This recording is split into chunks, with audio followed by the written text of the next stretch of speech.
My daughter-in-law texted me. She doesn't want old people ruining it. You're uninvited. So, the night before the party, I canceled everything. When my son called for the 50th time, I finally picked up and said, "You raised her to be ashamed of family, Michael. Congratulations if you're watching this. Subscribe and let me know where you're watching from now."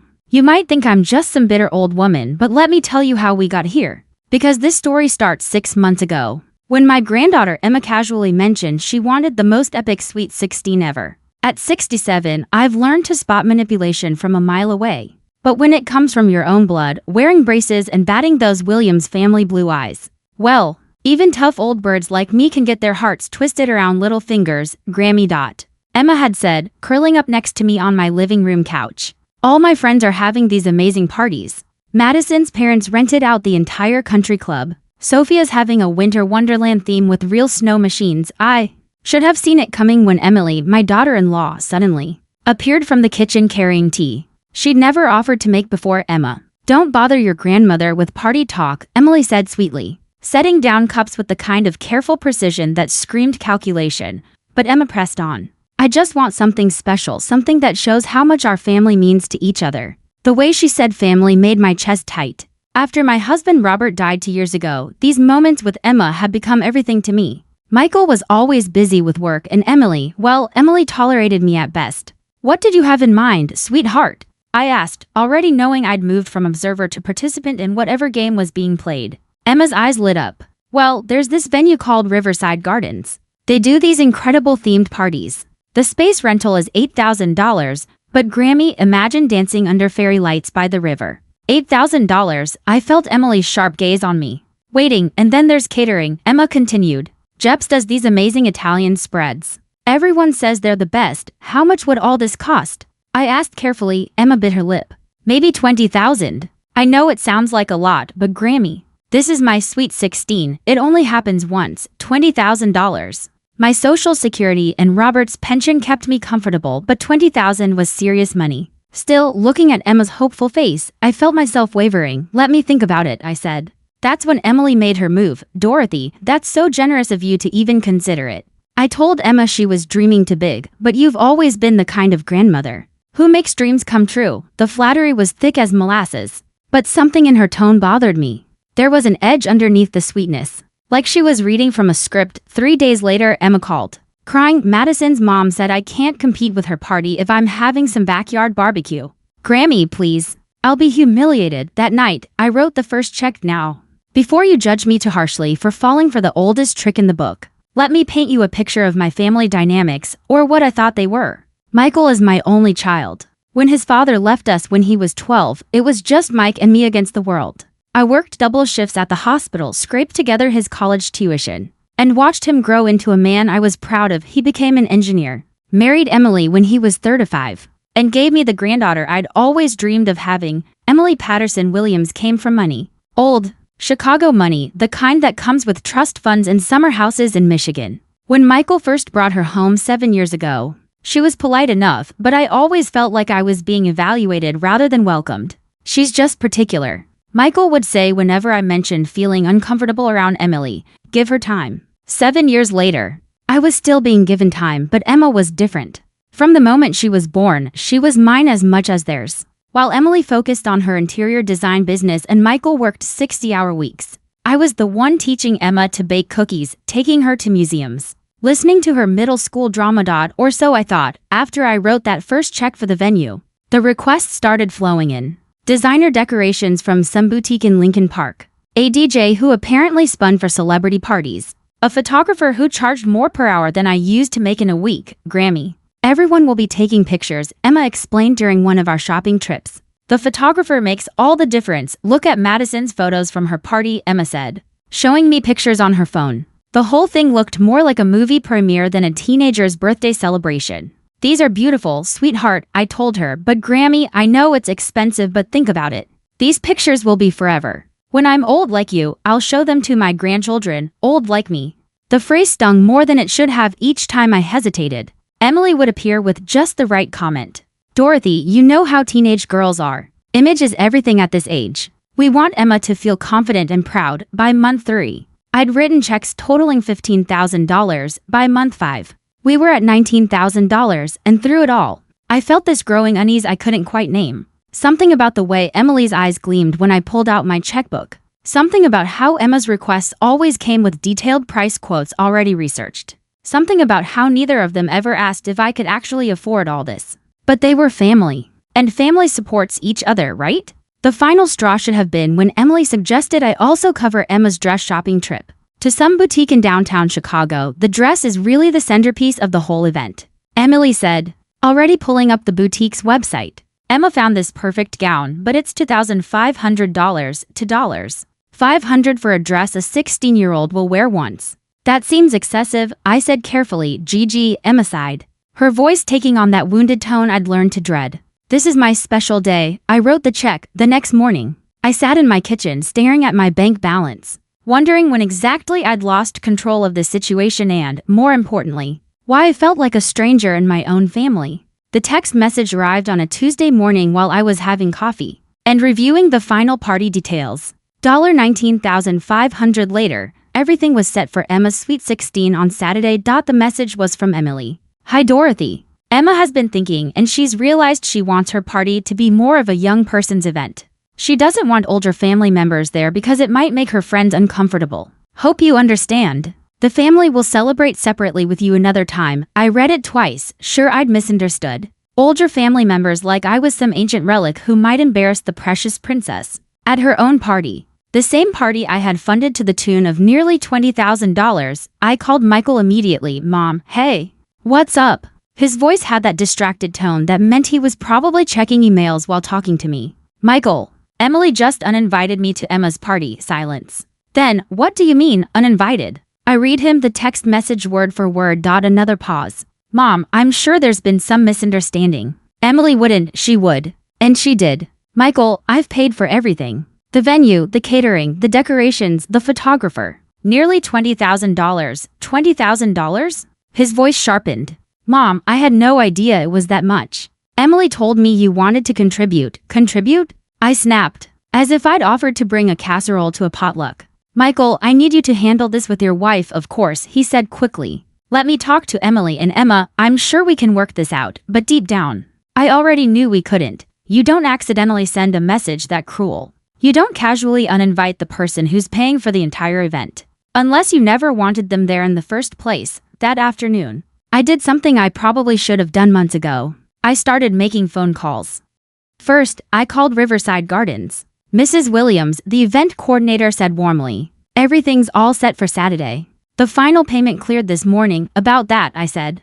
I need to know about your cancellation policy. There was a pause. Well, for events this close to the date, we typically require full payment. However, if there's a genuine emergency, next, I called Jep's Catering. Mrs. Williams, we're so excited for Emma's party, the caterer said. The Italian spread is going to be magnificent. What would happen if I needed to cancel? I asked. The caterer's voice turned cautious. Cancel, ma'am, the event is in for days. We've already purchased the ingredients, assigned staff. Then I called the DJ, the photographer, the florist. Each conversation followed the same pattern. Yes, everything was confirmed. Yes, they'd been paid in full. And yes, canceling now would be complicated and expensive. But here's the thing about being 67 years old. Having survived a husband's death, decades in healthcare, and raising a son as a single mother, you learn that sometimes the most expensive option is still the right one. By 5 o'clock, I had a complete understanding of exactly what I was dealing with. And more importantly, I had a plan. Emma called that evening, her voice artificially bright. Grammy, are you so excited for Saturday? I can't wait for you to see how everything turns out. Are you excited for me to see it, Emma? I asked, because your mother seems to think I won't be attending. Her voice faltered. Oh, that. Grammy, don't be upset. It's just my friends think family parties are kind of, lame. I see. And who paid for this party that's too lame for family? Silence. Emma, answer me. You did, Grammy. But you wanted to do something special for me. I wanted to celebrate with you, sweetheart. There's a difference. More silence. Emma, let me ask you something. If I hadn't paid for any of this, would you still want me there? The longest pause yet. When she finally answered, her voice was small. Grammy, that's not fair, but it was fair. It was the only fair question in this entire mess. Wednesday brought reinforcements in the form of Michael showing up at my house unannounced, looking like he'd rather be anywhere else. Mom, we need to talk. I let him in but didn't offer coffee. This wasn't a social visit. Emily explained everything he began before he'd even sat down. Emma's going through a phase. You know how teenage girls are about appearances, do I? I said coolly. Enlighten me, Michael. Tell me about this phase where accepting nearly $20,000 from your grandmother and then uninviting her is considered normal teenage behavior. He ran his hands through his hair, gesture I remembered all too well from his difficult teenage years. Apparently, some things never change. It's not about the money, Mom, isn't it? Because from where I'm sitting, it looks exactly like it's about the money. Emily and Emma got what they wanted. And now they're discarding the inconvenient old lady who provided it. That's not Mom. You're being dramatic. The word every woman hears when she dares to point out being treated badly, Michael. Let me ask you something, I said, steadying my voice. And I want you to really think before you answer. If your daughter is embarrassed by her own grandmother, what does that say about how you and Emily have raised her? His face flushed. That's not fair. What's not fair? I shot back. Is teaching a child that love comes with a price tag and that family members are disposable once they've served their purpose. I walked to my desk and pulled out the folder I'd prepared the night before. Inside were copies of every check I'd written, every receipt, every invoice related to Emma's party. $19,537, I said, spreading the papers across my coffee table. That's what your daughter's embarrassment of me cost. Michael looked down at the documents, his face growing paler with each page. Jesus, Mom, I had no idea. Your wife did, I said evenly. Emily knew exactly how much I was spending because she helped Emma ask for most of it. I watched the understanding dawn in his eyes. Michael might avoid conflict, but he wasn't stupid. She orchestrated this whole thing, didn't she? He said quietly, what do you think? He sank back into my couch, looking defeated. What do you want me to do? I want you to be a father, I said firmly. I want you to explain to your daughter that actions have consequences. And I want you to have a serious conversation with your wife about respect. And if I do that, you'll what? Forgive and forget? I smiled, but there wasn't much warmth in it. Oh, Michael, I'm afraid it's a little late for that. What do you mean? I mean, I've already made some phone calls. Turns out, when you pay for something in full, you have certain authorities. His face went white. Mom, what did you do? Nothing yet. But I have until tomorrow night to make some final decisions about Saturday's event. You wouldn't what? I interrupted. Exercise my right to cancel services I've paid for? Decide not to fund a party I'm not welcome to attend? Michael stood abruptly. Mom, you can't punish Emma because you're angry at Emily. I'm not punishing anyone, sweetheart. I'm simply applying the same logic Emma and Emily used. If I'm too embarrassing to attend the party, then I'm probably too embarrassing to pay for it too. But all her friends are expecting, are they? I cut him off.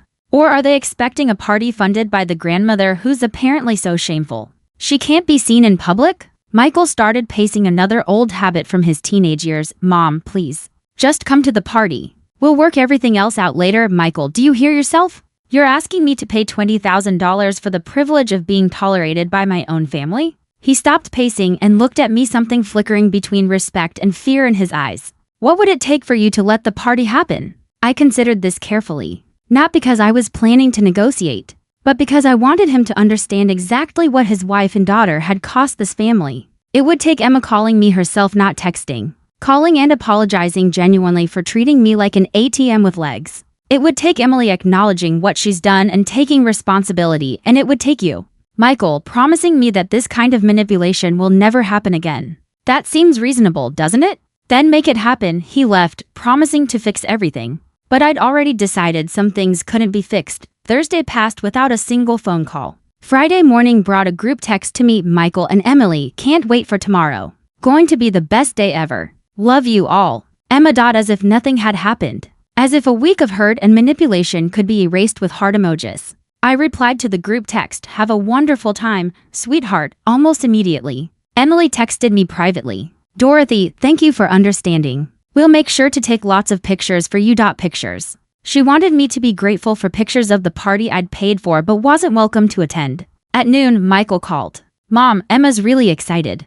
Maybe we could just let this whole thing slide. You know how teenage girls can be. How can they be, Michael? Well, emotional, dramatic. They don't always think things through. And what about 38-year-old women married to my son? Are they also emotional and dramatic and exempt from thinking things through? Silence. Michael, has Emma called to apologize? She's been really busy with party preparations. That's not what I asked. No, she hasn't called. Has Emily acknowledged what she's done? Another pause. Mom, Emily feels like you're making this into a bigger deal than it needs to be, I see. So Emily's position is that taking nearly $20,000 from me and then uninviting me is. What a minor social hiccup. She didn't mean it the way it sounded. How did she mean it, Michael? He couldn't answer that. Because we both knew exactly how Emily had meant it. At 3 o'clock Friday afternoon, I made my final decision. I started with Riverside Gardens. Mrs. Williams, how can I help you? I need to cancel tomorrow's event. The silence on the other end was deafening. Mum, the event is tomorrow. All the preparations are complete. I understand this is unusual. I'm willing to pay whatever penalties are necessary. But the Williams Suite 16 is canceled. Please remove all decorations and notify your staff. Next, Jep's Catering. Mrs. Williams, surely you don't mean. I absolutely mean it. Cancel the catering order, but we've prepared everything. The ingredients alone, I'll pay whatever penalties are required. Cancel it, then the DJ, the photographer, the florist. Each call was the same shock, disbelief, and finally, reluctant acceptance once they realized I was serious. By 5 o'clock. Emma's perfect Suite 16 existed only in her imagination. At 7:30, my phone started ringing. Michael's name. I let it ring and ring and ring. 53 times according to my call log. Finally, near midnight, I answered. Hello, Michael. Mom, what did you do? His voice was hoarse from shouting, probably at Emily, possibly at Emma, definitely into the void of his own poor choices. I made some business decisions about services I paid for. Business decisions? Mom, Emma's party is tomorrow. Is it? How interesting. I wasn't invited, so I wasn't really keeping track. You can't, Mom, you can't do this to her. And that's when I said the words that felt like 30 years of frustration. Finally finding their voice. Michael, you and Emily taught Emma that I'm too embarrassing to include in her celebration. I'm just agreeing with you. The silence that followed was long enough for me to wonder if the call had dropped. Then Michael's voice came back, smaller now, almost childlike. Mom, please. Emma's devastated. All her friends were coming. She's been talking about this for months, has she now? And in all that talking, did she ever mention how grateful she was to her grandmother for making it possible? She's just a kid, Mom. She's 16, Michael. At 16, I was working after school to help support my family. At 16, you were volunteering at the animal shelter every weekend. At 16, a person is old enough to understand gratitude and respect. I could hear Emily's voice in the background, sharp, angry. Though I couldn't make out the words. Emily wants to talk to you, Michael said. I'm sure she does. The phone rustled as it changed hands. Dorothy, Emily's voice was icy. I don't know what kind of game you think you're playing, but you're hurting an innocent child. Am I? Because this innocent child seemed perfectly comfortable hurting her innocent grandmother. Emma never meant to hurt you. She was just trying to avoid an awkward situation with her friends. What exactly would have been awkward about her grandmother attending her party, Emily? Well, you know how it is, different generations, different interests. The kids would have felt like they had to behave differently with adults around. Adults? You mean the adult who paid for the entire party? That's not Dorothy. You offered to help with the party. No one forced you. Here it was. The lie I'd been waiting for Emily to tell finally came. Did I offer? Emily? Or did you and Emma ask me repeatedly for money after researching exactly what everything would cost? I don't know what you're implying. I'm not implying anything. I'm stating directly that you and Emma manipulated me into paying for a party. You never intended for me to attend. That's ridiculous, is it? Tell me, Emily, when exactly were you planning to uninvite me? Before the first check I wrote, or after you'd gotten everything you needed? The silence told me everything. Here's what's going to happen, I continued. Tomorrow, instead of hosting a party she can't afford at a venue she doesn't deserve, with food she didn't pay for, Emma is going to learn something valuable about consequences. And you, Emily, are going to learn something about respect. You can't just destroy a child's special day because your feelings were hurt. Watch me. I hung up. The phone started ringing again immediately. I turned it off. Saturday morning arrived, gray and drizzly fitting somehow. I made coffee, scrambled eggs, and sat on my back porch watching the neighbor's cat stalk through my garden, peaceful, quiet. Exactly the opposite of what would have been happening at Riverside Gardens about now. At 9:30, the doorbell rang. Through the peephole, I saw Emma standing there still in her pajamas, eyes red from crying. I opened the door. Grammy. Her voice was small, broken. Please. My friends, they're all expecting it. Everyone knows about the party. Looking at her, I felt a sharp pang of something that might have been regret. This was still my granddaughter. The same little girl who used to beg me for one more bedtime story. But she was also the young woman who'd looked me in the eye and asked for thousands of dollars, while planning to exclude me from the celebration. Emma. Can you tell me why you thought it was acceptable to take money from someone you planned to uninvite? Her face crumpled. I didn't, Mom said. Grammy, I never meant for this to happen. What did you mean to happen? I wanted a perfect party like everyone else has. And you thought a perfect party couldn't include your grandmother? No, yes. She broke down, crying, the kind of crying that comes when you finally realize how badly you've messed up. Grammy, my friends would have thought it was weird, would they? Or would you have been embarrassed of me? The truth was written all over her face before she could even try to deny it. Oh, sweetheart, I said softly. What kind of person are you becoming? That's when she broke, completely sobbing on my doorstep like the child she still was in so many ways. And that's when I realized something that changed everything. This wasn't about revenge anymore. I stood there for a long moment, watching her cry, and felt my resolve almost crack, almost. Then I remembered the casual cruelty of that text message. The entitled assumption that I would fund my own exclusion. Come inside, sweetheart. She followed me into the kitchen. I poured her a glass of orange juice and set out tissues. Funny how we return to childhood comforts in moments of crisis. Grammy, please, she said between sniffles. Can't you just unfix everything? Fix what exactly? The party. Call everyone back. Tell them it was a mistake. I sat across from her at the small kitchen tables. Emma, do you understand what you and your mother did to me? We hurt your feelings. And I'm sorry. I really am. This goes deeper than hurt feelings, sweetheart. You taught me something about how you see me, about how I fit into your life. She wiped her nose. That's not true. I love you, Grammy, do you? Or do you love what I can do for you? The question hung between us like a challenge. That's not fair, Emma. When's the last time you called me just to talk? Not to ask for something. Not because your parents told you to. Just because you wanted to hear my voice. She opened her mouth, then closed it again. When's the last time you asked about my life? About how I've been since Grandpa Robert died? Whether I'm lonely? What I do with my days? Her face flushed red with the sting of uncomfortable self-awareness. Grammy, I'm busy with school, with friends, and I know you are, I said gently. But Emma, relationships aren't one-way streets. For 6 months, you and your mother have treated me like a bank account with legs. Mom said you wanted to help. I did want to help. But I also wanted to be part of your celebration. I wanted to watch you blow out your candles and dance with your friends. I wanted to take pictures, I said softly, and embarrass you by crying because my granddaughter was growing up so beautifully. Emma's tears started fresh. Grammy, I didn't think. No, you didn't, I said. You thought about what you wanted and how to get it. You didn't think about how it would feel to be discarded once I'd served my purpose. I can fix this, she said quickly. I'll tell everyone the party's back on. I'll tell Mom she was wrong. Emma, I said gently, the vendors have been canceled. The deposits are gone.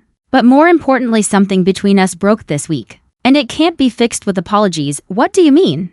I reached across the table and took her hand. I mean, you need to decide who you want to be, sweetheart. The kind of person who uses people, or the kind who values them. I do value you, she whispered. Then prove it. Before she could ask how, the doorbell rang again. Through the peephole, I saw Emily, hair disheveled, makeup smudged, looking like she'd dressed in a hurricane.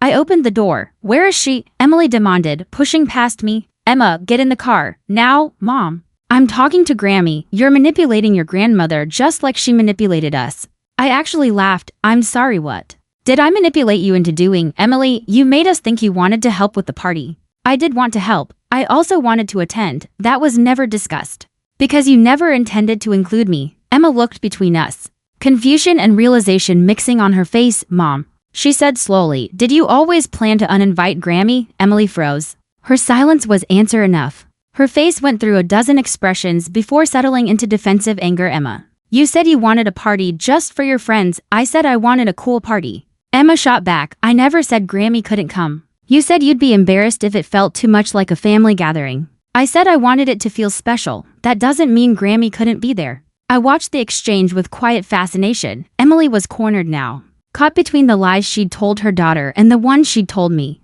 Emily, I said softly, were you planning to uninvite me from the beginning? Of course not, she said quickly. It was just Emma changed her mind about what she wanted. Emma stood abruptly. Mom, stop lying. Emma, don't be dramatic. I'm not being dramatic, she shouted. You told me weeks ago that Grammy would probably feel out of place with all my friends there. You said it would be better if we celebrated with family separately. Emily's face went white. You convinced me it would be awkward for everyone, Emma went on, her voice trembling but firm. But you never said anything about Grammy paying for everything. Emma, your grandmother offered. Emily snapped. She offered because You and I asked her to over and over again. A flicker of pride stirred in my chest. Emma was finally seeing the truth, and now all my friends know about the party, she said. Her tears returning, and nothing's happening. Everyone's going to think I'm a liar, sweetheart. I said gently, what do you think? Matters more what your friends think, or what kind of person you're becoming. I don't know. She wailed. I just wanted a perfect party. Emily said sharply, stop making this bigger than it is. Your grandmother is being vindictive because her feelings got hurt. That word vindictive, like standing up for myself, was somehow wrong. Emily, I said, my voice steady, if I hadn't paid for this party, would Emma have been upset about not having it? That's not the point. It's exactly the point. You created a situation where Emma felt entitled to something she couldn't afford, then excluded the person who made it possible. We were going to include you in other ways, she muttered. What other ways? Emily faltered. Pictures, stories about the party, I said dryly. So I could pay for the privilege of hearing about the fun I wasn't allowed to have. Emma stared at her mother, horror dawning on her face. Mom, that's awful, Emma. You don't understand adult relationships. I understand that Grammy paid $20.00 for something she wasn't allowed to attend. Emily's composure cracked. Your grandmother has plenty of money. It's not like this was a hardship for her. That stopped me cold. Excuse me? Well, Robert left you very comfortable, Emily said. It's not like you have anything else to spend money on. The audacity was breathtaking in her mind. My money wasn't really mine because I didn't have the right kind of expenses, Emily, I said. My tone icy. Whether I can afford something doesn't give you the right to take advantage of me. No one took advantage, Mom. Yes, you did, Emma interrupted, her voice steady now. We totally took advantage of Grammy. Emily spun toward her. Emma, we are leaving now. No. The word hung in the air like a thrown gauntlet. What did you say? I said no, Mom. I want to talk to Grammy. Emma, get in the car this instant. Or what? Emma shot back. You'll ground me, cancel my party. I almost smiled at that. Emma already canceled it. Emily whirled on me. You think you're so clever, don't you? I think I finally understand what I'm dealing with. You're dealing with a family that loved you enough to include you in something special. Include me? I asked. Emily, you uninvited me via text message. That was exactly what you intended. Emily grabbed Emma's arm. We're going home now. Let go of me. Mom's Emma, don't make you what? Treat me like you treated Grammy? That comparison hit Emily like a slap. Her grip loosened. I never. That's completely different. How? Emily couldn't answer. Probably because she was finally realizing how her behavior looked through her daughter's eyes. Emma, I said gently, your mother and I need to have a conversation. Why don't you go upstairs? There are books in my bedroom if you want something to read. After Emma left, Emily and I faced each other in my kitchen like gunfighters at high noon. You've turned my daughter against me. I've shown your daughter who you really are. Who am I? Dorothy, please enlighten me. You're someone who thinks other people exist to serve your purposes. You saw my money and my loneliness after Robert died, and you decided both could be useful to you. That's not true, isn't it? Tell me, Emily, before you needed money for this party, how often did you call me? How often did you invite me over just because? She couldn't answer. You know what I think. I think you've always resented that Michael loves me. You've always felt like you had to compete with his mother for his attention. That's ridiculous. Is it? You've spent 7 years trying to minimize my role in his life. You schedule family events when you know I have other commitments. You make plans without checking with me first. You've systematically excluded me from your lives except when you needed something. Emily's face was flushed now. You're paranoid, am I? When's the last time you invited me to dinner without wanting something? Silence. When's the last time you asked Michael to call me just because? More silence. When's the last time you encouraged Emma to spend time with me without an agenda? Dorothy. You're reading too much into normal family dynamics. Normal, I said. Emily, in normal families, grandmothers are treasured, not tolerated. We treasure you. You treasure my bank account. Emma's voice came from the stairway. Mom. Grammy's right. We both turned. Emma was sitting on the stairs, clearly having been listening. Emma, no, Mom, let me talk. Emma came back into the kitchen. Grammy, I found something upstairs. She was holding a photo album I kept on my nightstand, pictures of Robert and me.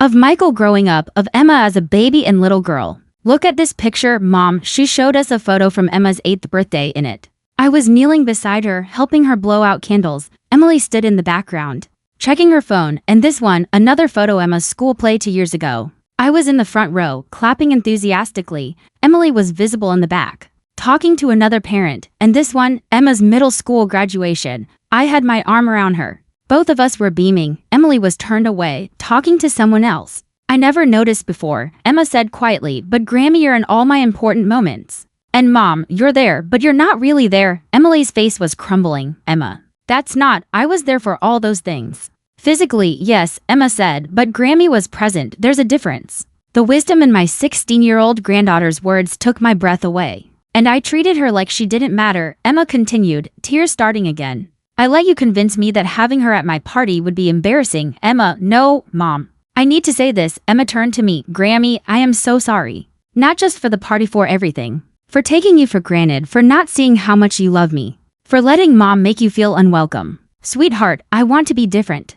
I want to be the kind of person who deserves a grandmother like you. And that's when my heart completely broke open. 3 weeks later, I was sitting in my lawyer's office, reviewing documents I never thought I'd need. Are you certain about this, Dorothy? Marcus asked, his gray eyebrows raised with concern.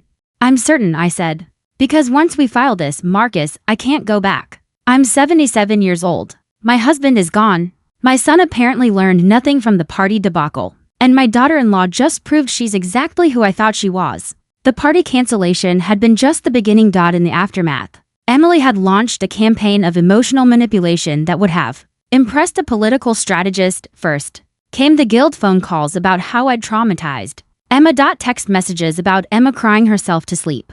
Voicemails about the lasting psychological damage I'd supposedly caused a child. Then came the threats. Emily began hinting that maybe my decision-making wasn't what it used to be. Maybe Michael needed to take a more active role in my financial affairs. Maybe I needed help managing my money. The final straw came when I discovered that Emily had called my bank pretending to be my daughter-in-law, claiming she was concerned about unusual account activity. She had actually tried to get information about my finances. Mrs. Patterson-Williams, the bank manager, told me when I called to complain. We didn't provide any information, of course, but she was quite persistent. She seemed to think she had some right to access your accounts. That's when I called Marcus. The trust structure you're proposing is quite complex, Marcus said, reviewing the papers. Are you sure you don't want to discuss this with Michael first? Michael had 3 weeks to have an adult conversation with his wife about boundaries and respect. I said. Instead, Emily has doubled down on her behavior. What exactly happened? I pulled out my phone and showed him the text messages from Emily. Dorothy, we need to talk about your increasing isolation and erratic behavior. Michael is concerned. Your vindictive response to a simple misunderstanding suggests some concerning changes in your personality. We think it might be time to consider whether you should be making major financial decisions alone. Marcus let out a low whistle. She's questioning your mental competency. She's setting up a narrative, I said. A story where I'm the unstable old woman who needs her family to protect her from herself. And Michael, he's caught in the middle, trying to keep everyone happy. Which means he's effectively enabling Emily's behavior. Marcus set down the documents. Dorothy, what you're proposing will protect your assets. But it will also create significant family conflict. The family conflict already exists. I told him. I'm just refusing to pretend it doesn't. Walk me through this one more time. I took a deep breath. The trust gets everything: the house, the investments, Robert's life insurance money. All of it. Emma gets an education fund that Emily can't touch. Michael gets a modest inheritance when I die. But only if he's maintained a respectful relationship with me. And if he hasn't, his portion goes to charity. Marcus nodded. That's a powerful incentive for good behavior. It's also a test, I said. If Michael chooses Emily's manipulation over his mother's well-being, then he's not the son I raised and he doesn't deserve Robert's legacy. Marcus nodded slowly. And the immediate changes? My house gets transferred to the trust tomorrow. All my accounts get restructured. Emily will wake up Monday morning to discover that her financial access to me has been completely eliminated. She's going to be furious. Marcus warned. She's going to be exactly what she's always been, I said. The only difference is now she won't be able to hide behind fake concern and manipulation. And Emma? I smiled for the first time in weeks. Emma's been calling me every day since the party incident. Real calls about school, about her friends, about whether she should try out for the debate team. She's also started asking about Robert, what he was like, what our life together was like. That's wonderful, Marcus said. She's becoming the person I always knew she could be. Sometimes people need to see the consequences of their choices before they can change. Marcus gathered the papers. I'll have everything ready by Monday. Once this is done, Dorothy, there's no going back. Marcus, I haven't been truly happy in my own family for years, I said. They've made me feel like a burden, an obligation, and inconvenient reminder of their duty. The only person who treats me like I matter is my granddaughter. And she had to learn that by watching me stand up for myself. And if Michael chooses Emily over rebuilding his relationship with you, Then I'll know where I stand, I said. And I can stop pretending otherwise. That night, Emma called. Grammy, are you really going to change your will? Word travels fast in families. How did you hear about that? Mom was screaming about it to Dad. Something about financial manipulation and you losing your mind. What do you think, sweetheart? I asked. I think Mom's scared, Emma said. Because she can't control you anymore. 6 months after the sweet 16 that never happened. Emma graduated from high school as valedictorian.